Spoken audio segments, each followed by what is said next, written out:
Hello दोस्तों, कैसे हैं आप सभी। आशा करती हूँ अच्छे होंगे और मन लगाकर पढ़ाई भी कर रहे होंगे।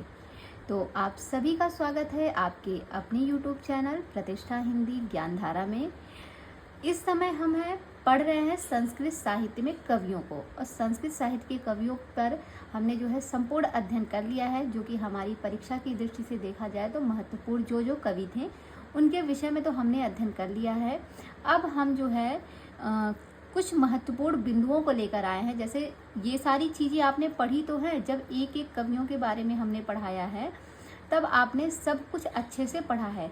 लेकिन अभी जो मैं जो टॉपिक मेरा चल रहा है वो चल रहा है हर चीज़ का निचोड़, यानी कि किसी एक चीज़ को लेकर उसके बारे में किस रचना में क्या चीज़ कही गई है, या इस नाटक के इस लेखक के माता पिता कौन हैं, तो इस लेखक के माता पिता कौन है। इस तरीके से सबको मैंने एक साथ क्रम में रखा है और इसकी एक वीडियो आ चुकी है। जैसे कि बृहत्त्रयी आपने देखा है, लघुत्रयी के अंतर्गत कौन कौन आता है, आपने उसके बाद जो है रस के बारे में पढ़ा है कि कौन सा किसका प्रिय रस है, आपने जो है मंगलाचरण के विषय में पढ़ा है कि किस ग्रंथ में कौन सा मंगलाचरण है।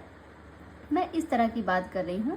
और आज हम बात करेंगे कि संस्कृत नाटक में विदूषक, जो अभी तक हमने संस्कृत के नाटक पढ़े हैं, जो लेखकों ने लिखे हैं, नाटकों की रचना की है, उनमें किस नाटक में कौन सा विदूषक रहा है, उस विदूषक का नाम क्या है, या फिर ऐसा कौन सा ग्रंथ है जिसमें विदूषक का अभाव रहा है, इन सबको हम एक साथ पढ़ेंगे। देखिए, इसके पहले सब कुछ आपने पढ़ा है डिटेल में, लेकिन डिटेल में पढ़ तो लिए हैं, बट क्या होता है जब बहुत से कवियों को आप पढ़ते हैं ना तो सब एकदम मिक्स हो जाता है। इसलिए मैंने सोचा कि सबको अलग अलग सबके बारे में बताया जाए। जैसे अब हमने पढ़ा है संस्कृत नाटक में विदूषक, तो यहाँ पर केवल विदूषक की ही चर्चा की जाएगी कि किस ग्रंथ में कौन सा विदूषक है। क्योंकि विदूषक इसलिए मैंने लिया क्योंकि विदूषक के प्रश्न जरूर बनता है, परीक्षा में आया हुआ भी है। तो बस इनमें कुछ नाटक ऐसे हैं जिनमें विदूषक के बारे में बताया गया है, तो उनको हम फटाफट देख लेते हैं। उसके बाद भी कुछ चीज़ें हैं उनको भी हम पढ़ लेंगे, और कल से जो है हम व्याकरण की शुरुआत करेंगे। तो बने रहिएगा आप सभी मेरे साथ शुरू से अंत तक, तभी चीज़ें आपको अच्छे से समझ में आएंगी। और आप बताइएगा भी कि आपको ये वीडियो कैसी लगी। तो चलिए ठीक है, शुरुआत करते हैं संस्कृत नाटकों में विदूषक की। तो देखिए, सबसे पहले आपके सामने एक नाटक है अभिज्ञान शाकुंतलम। आप जानते हैं अभिज्ञान शाकुंतलम बहुत दिन से पढ़ते आ रहे हैं, मेरे द्वारा पढ़ाया भी गया है और इसके पहले भी आपको जानकारी है। ये अभिज्ञान शाकुंतलम जो है कालिदास की रचना है, सभी जानते हैं, और ये उनकी अंतिम रचना है।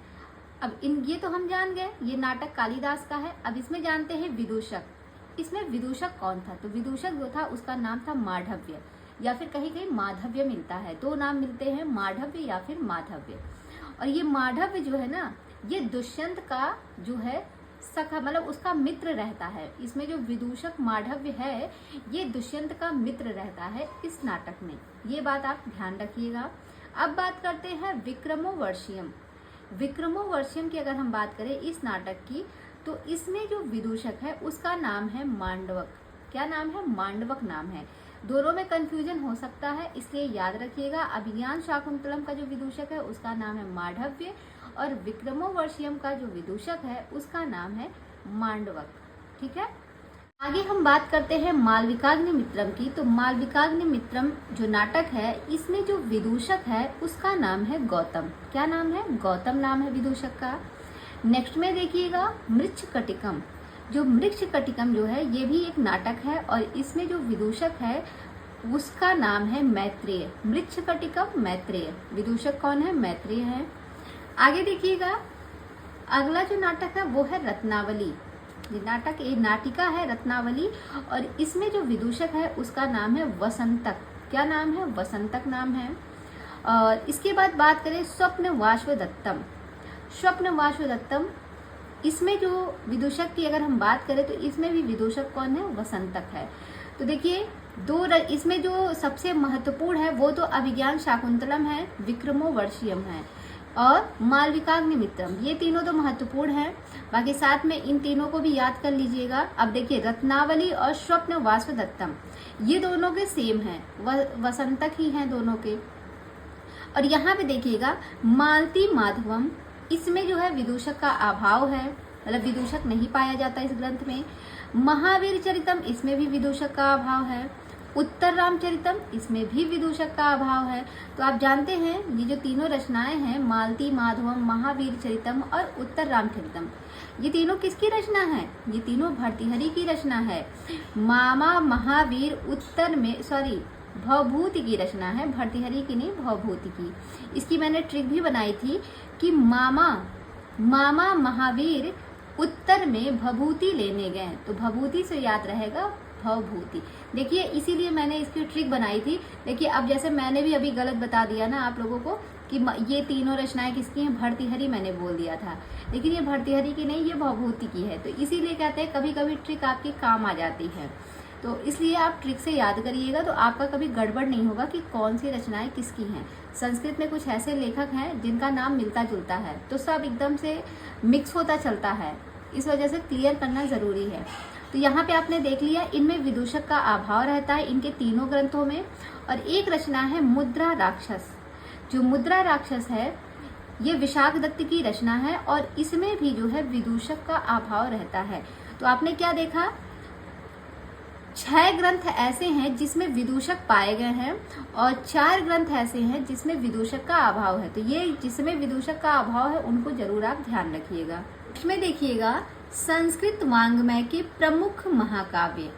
अब संस्कृत साहित्य की अगर हम बात करें तो उसमें कुछ महाकाव्य लिखे गए हैं, तो उन महाकाव्यों को मैंने एक जगह नोट किया है, इससे आपको आसानी रहेगी याद करने में। तो चलिए देखते हैं वो जो महाकाव्य हैं वो कौन कौन से हैं। सबसे पहले बात करें, सबसे पहले एक लेखक आते हैं कालिदास, जिनकी रचना है कुमार संभवम। ये जितने भी पढ़ रहे हैं सब महाकाव्य है और यह 17 सर्गों में विभक्त है, लेकिन जो अन्यतम मतलब जो इनके सर्ग जो मिलते हैं वो 8 ही सर्ग मिलते हैं और 8 ही सर्ग पर टीकाएं भी लिखी गई हैं। कुमार संभवम की जो रचना है कालिदास की जो रचना है कुमार संभवम, उसके 8 सर्ग पर ही टीकाएं भी मिलती हैं और वैसे देखा जाए तो ये ऑल ओवर 17 सर्गों में विभक्त है महाकाव्य।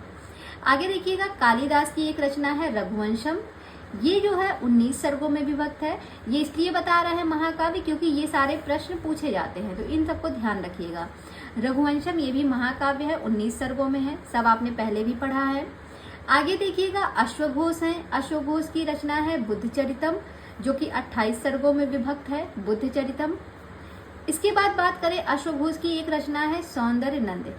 सौंदर्य नंद की बात करें तो ये 18 सर्गों में है, ये भी महाकाव्य है। मैंने अश्वघोष के विषय में नहीं पढ़ाया है, पर अगर इनके बारे में पूछता है तो इनके ग्रंथों के बारे में पूछता है। तो इनका ग्रंथ कौन सा है, बुद्धचरितम है, जो कि महाकाव्य है, 28 सर्गों में विभक्त है। दूसरी रचना है सौंदर्य नंद। तो सौंदर्य नंद जो है ये 18 सर्गों में विभक्त है। अब बात करते हैं भारवी की। तो भारवी की एक रचना है किरातार्जुनीयम, जो कि 18 सर्गों में विभक्त है। आप जानते हैं कई बार इनके विषय में हमने पढ़ा भी है। अब बात करते हैं आगे, अगले कवि जो हैं वो हैं माघ। तो माघ की अगर हम बात करें तो इनकी एक रचना है शिशुपाल वधम। शिशुपाल वधम जो है ये 20 सर्गों में विभक्त है। कितने में, 20 सर्गों में विभक्त है और ये बृहत्त्रयी का दूसरा बड़ा ग्रंथ है। बृहत्त्रयी का पहला जो प्रथम ग्रंथ है वो है किरातार्जुनीयम और दूसरा ग्रंथ है शिशुपाल वधम, दोनों महाकाव्य हैं। इसके बाद बात करें श्रीहर्ष की। तो श्रीहर्ष की रचना है नैषधीय चरितम, जो कि 22 सर्गों में विभक्त है और ये जो रचना है ये बृहत्त्रयी का जो है तीसरा मतलब ग्रंथ माना गया है। पहला ये माना गया है किरातार्जुनीयम, दूसरा माना गया है शिशुपाल वधम और तीसरा जो है वो है नैषधीय चरितम। 18, 20, 22 याद रखिएगा।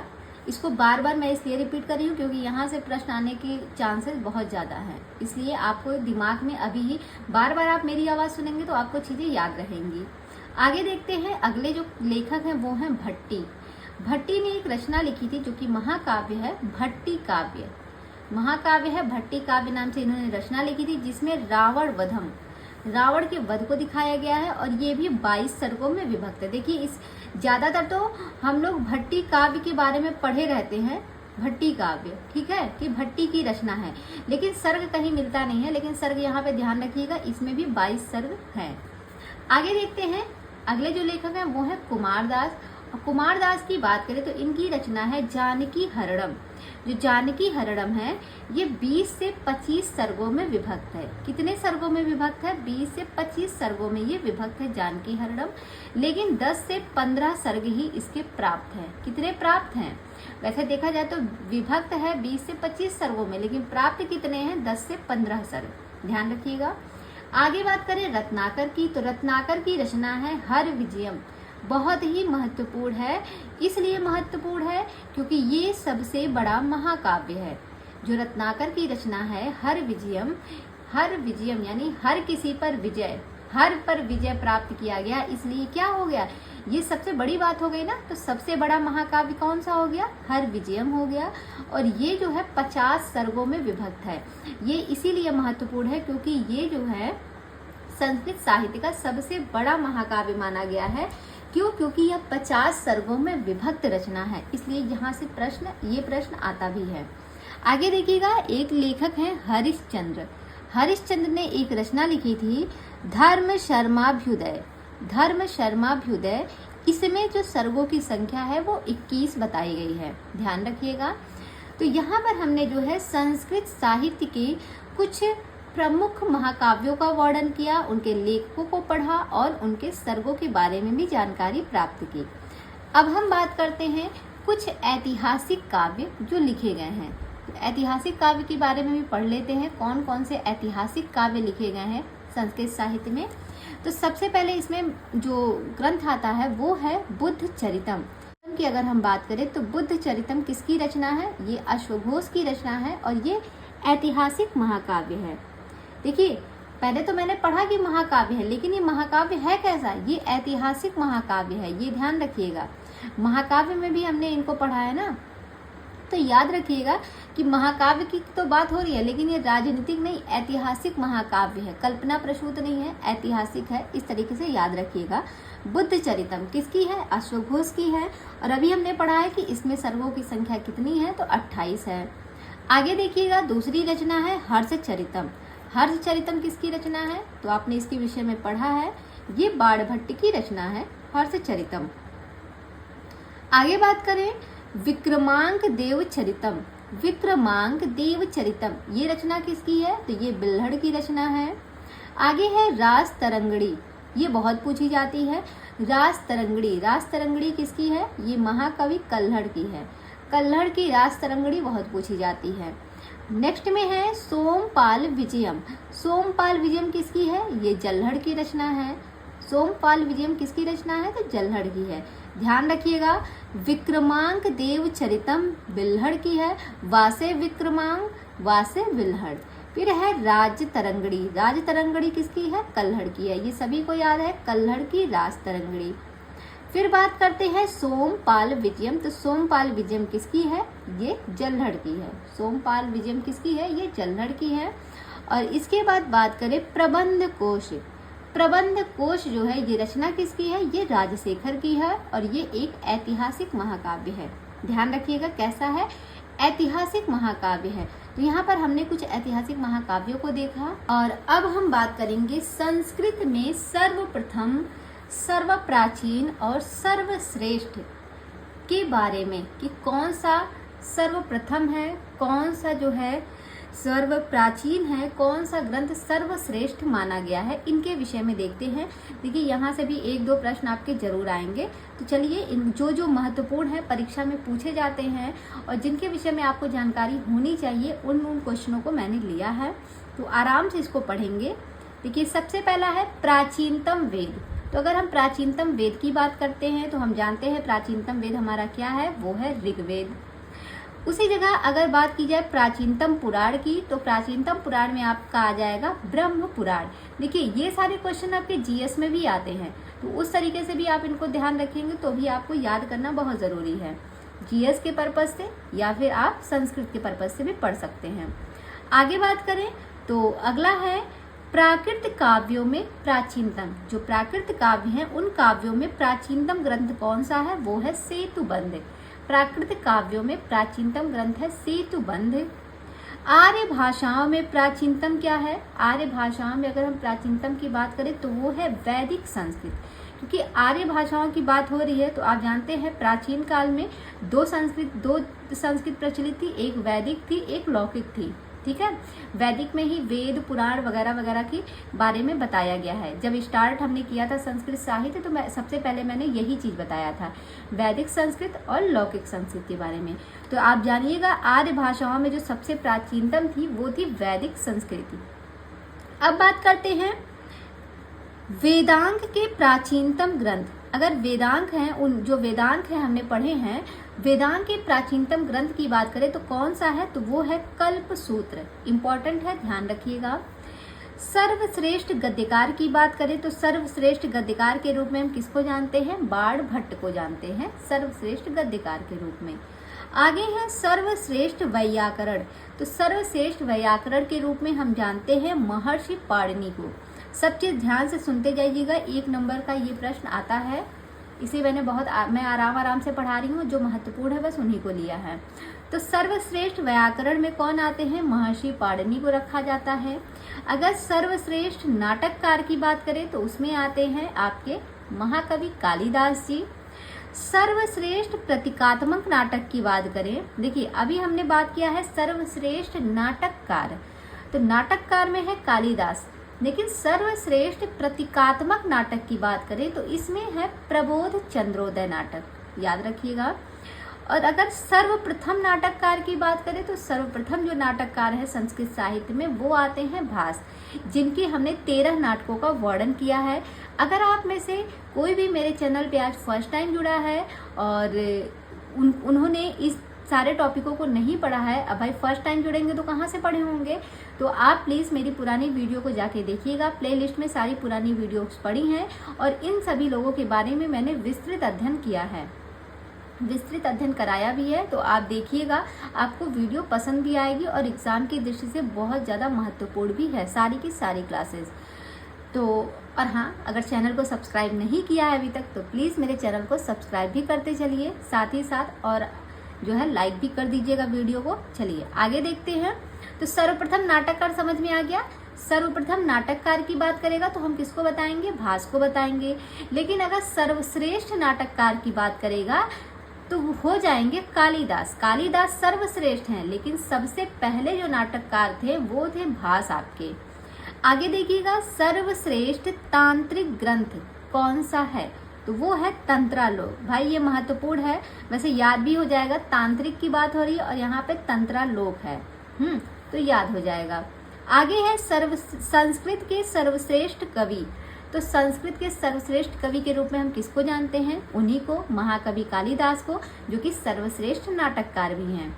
अब बात करते हैं कश्मीरी लेखकों में सर्वश्रेष्ठ। जो कश्मीरी लेखक हैं, कश्मीर के रहने वाले जो लेखक लोग थे, उनमें जो सबसे सर्वश्रेष्ठ लेखक माने गए हैं वो हैं अभिनव गुप्त। आगे है श्रृंगार रस के सर्वश्रेष्ठ कवि। तो जब भी श्रृंगार रस की बात आती है तो श्रृंगार रस के सर्वश्रेष्ठ कवि कौन है, वो है कालिदास। ठीक है, और कालिदास उपमा के लिए जो है प्रसिद्ध है। उपमा कालिदास से आपने पढ़ा है, ठीक है। उपमा, अलंकार और श्रृंगार रस में ये सर्वश्रेष्ठ स्थान प्राप्त किए हैं, कौन, कालिदास जी।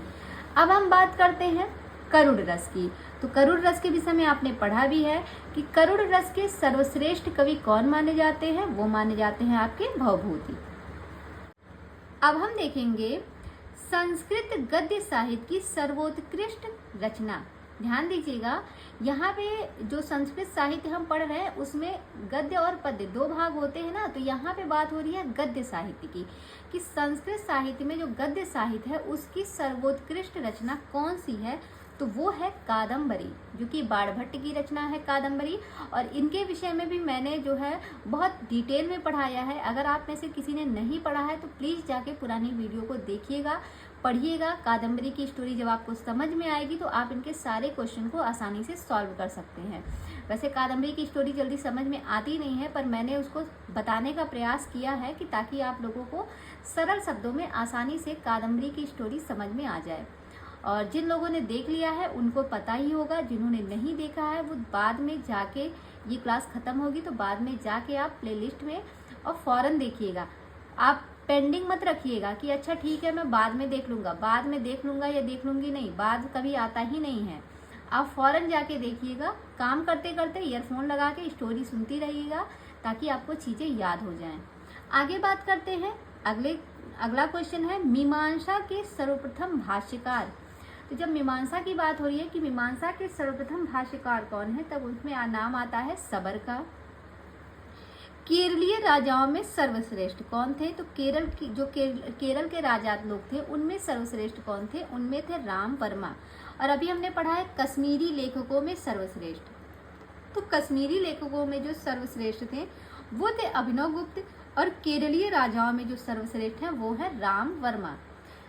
चंपू ग्रंथों में सर्वप्रथम, जो चंपू ग्रंथ हैं, जैसे चंपू ग्रंथ आप लोग जानते हैं गद्य और पद्य मिश्रित जो काव्य होते हैं, जो ग्रंथ होते हैं, उनको हम चंपू ग्रंथ कहते हैं। तो चंपू ग्रंथ में सर्वप्रथम कौन सा ग्रंथ आता है? वो आता है नल चंपू। सबसे पहला यही ग्रंथ लिखा गया है चंपू ग्रंथों में। अब बात करते हैं प्रथम ऐतिहासिक उपन्यास। पहला ऐतिहासिक उपन्यास कौन सा है? तो वो है शिवराज विजयम। कौन सा है? शिवराज विजयम जो है ये पहला ऐतिहासिक उपन्यास है। संस्कृत साहित्य की बात हो रही है तो इन सब चीज़ों को बहुत ही अच्छे से और ध्यान से पढ़िएगा। ये प्रश्न आपका जो है आया हुआ भी है, जीएस में भी आया है, और हिंदी का जैसे आपने तैयारी कर रहे हैं तो इसमें भी ये पूछा गया है कि प्रथम ऐतिहासिक उपन्यास कौन सा है? वो है शिवराज विजयम। अब हम बात करते हैं प्रथम लौकिक खंड काव्य की। तो प्रथम लौकिक खंड काव्य कौन सा है? वो है मेघदूत। और आप जानते हैं मेघदूत किसकी रचना है? तो मेघदूत है कालिदास की रचना, जो कि एक खंड काव्य है। और कैसा खंड काव्य है? लौकिक खंड काव्य है, 2 भागों में विभक्त है, पूर्व मेघ और उत्तर मेघ। अगला क्वेश्चन है प्रथम ऐतिहासिक काव्य। प्रथम ऐतिहासिक काव्य कौन सा है? तो वो है नवसाहसांक चरितम। नवसाहसांक चरितम ये प्रथम ऐतिहासिक काव्य है। और इसके पहले हमने क्या पढ़ा है? प्रथम लौकिक खंड काव्य। तो प्रथम लौकिक खंड काव्य कौन सा था? वो था मेघदूत। और पढ़ा है कि प्रथम ऐतिहासिक उपन्यास कौन सा था? तो वो था शिवराज विजयम। और यहाँ पे देखिए प्रथम ऐतिहासिक काव्य तो वो है नवसाहसांक चरितम। नेक्स्ट में है प्रथम बौद्ध नाटककार। तो प्रथम बौद्ध नाटककार की अगर हम बात करें तो वो है अश्वघोष जी। आगे देखिएगा संस्कृत का प्रथम महाकाव्य कौन सा है? संस्कृत का प्रथम महाकाव्य तो वो है जाम्बवती विजयम। क्या है? जाम्बवती विजयम। आप कमेंट में बताइएगा ये जाम्बवती विजयम जो प्रथम महाकाव्य की बात हो रही है ये किसकी रचना है? जाम्बवती विजयम। और इसका एक और भी नाम है, उस नाम को भी प्लीज़ आप टाइप कीजिएगा। देखिए जो मैं बोलती हूँ कि कमेंट करने के लिए, इससे ना आपकी तैयारी अच्छी होगी।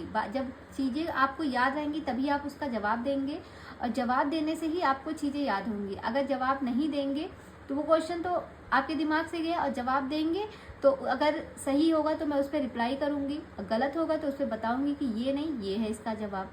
तो इससे क्या होता है, अगर आपके दिमाग में कुछ गलत क्वेश्चन भी आ रहा है तो वो आपका क्लियर हो जाएगा कि नहीं ये नहीं, ये है इसका जवाब। ये चीज़ आप ध्यान रखिएगा, इसलिए जवाब देना चाहिए। खैर देखते हैं आगे कि संस्कृत का प्रथम महाकाव्य कौन सा है? वो है जाम्बवती विजयम। अब बात करते हैं महाभारत के प्राचीन टीकाकार की। तो जो महाभारत जो रचना है, महाभारत, ठीक है, एक उपजीव्य ग्रंथ है महाभारत, आप जानते ही हैं। तो इसमें जो है महाभारत के प्राचीन टीकाकार कौन है? जिन्होंने महाभारत पर टीका लिखी थी तो वो टीकाकार हैं देवबोध। याद रखिएगा देवबोध हैं जो महाभारत के प्राचीन टीकाकार जाने जाते हैं। अब बात करते हैं भाषा विज्ञान के प्राचीनतम पंडित। भाषा विज्ञान की बात हो रही है, भाषा विज्ञान के प्राचीनतम पंडित कौन है? वो है यास्क जी। ये क्वेश्चन बहुत महत्वपूर्ण है, प्रश्न यहाँ से बना हुआ है, ध्यान रखिएगा। भाषा विज्ञान के प्राचीनतम पंडित वो है यास्क।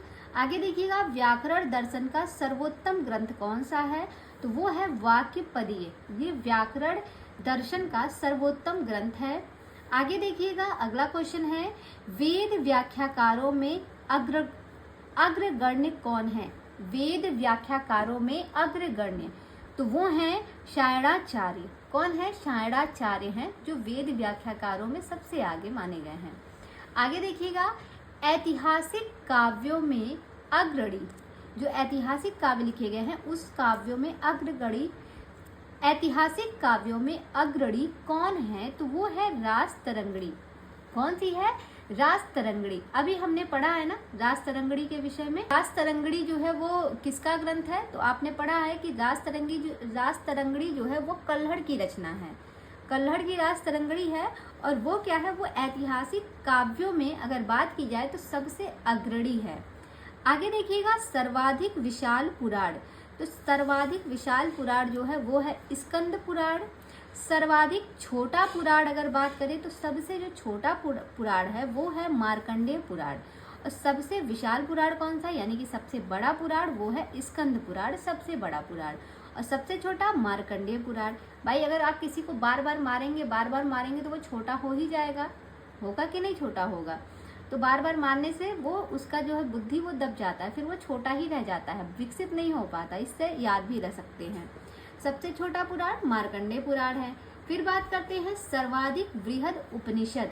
तो सर्वाधिक वृहद उपनिषद की अगर हम बात करें कि सबसे बड़ा उपनिषद कौन सा है, वो है बृहदारण्यकोपनिषद। बृहदारण्यकोपनिषद जो है सबसे बड़ा उपनिषद है। सबसे छोटा उपनिषद की अगर बात करें तो सबसे छोटा उपनिषद कौन सा है? मांडूक्य उपनिषद। बहुत पूछा जाता है मांडूक्य उपनिषद के बारे में, तो ये सबसे छोटा उपनिषद बताया गया है, मांडूक्य उपनिषद।